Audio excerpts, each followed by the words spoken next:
So, natay unboxing karo guys. So, gikan ta actually og kanang ASEAN nga presscon nga event. So, of course, actually bugat-bugat yun yung kita mo, no?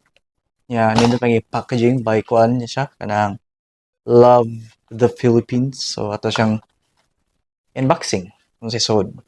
Exciting kay kanang kuan siya ba? Bugat-bugat sige Sod ni. Nindot si kay siya kuan guys kanang packaging pack. No, so, murtang tangon ta ni.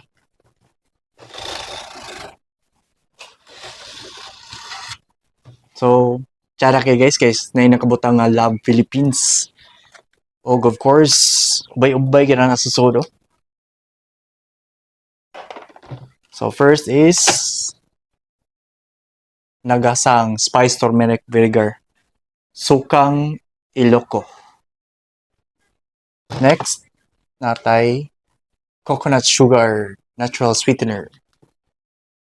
Sunod, laing. Wow! Nag-curious ko sa laing guys, no? Kay murag lami mo gini sa tilawan ba niya. Karon na nagdiri ka tilaw kita guys. Kasi hatag ni sa kuan Love the Philippines. O dark chocolate. Classic pastillas. Napay tomato salsa. Nito laman niya siya sa tacos. Dayon, cocoa water.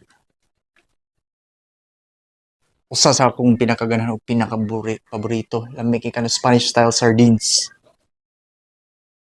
Og tuna chunks. Last but not least, pineapple tart. So, tungod na, thank you so much, very much, organizers sa Love Philippines, so katong ASEAN Summit and Presscon. Thank you so much, ubay-ubay gani guys, so mabusog na sa gani. Kamo, unsa inyong pinakapaborito nga diri destination o mga tourist spots diri sa Philippines? Please comment below. Huwag mo kalimut guys to follow all my social media accounts. Let's go!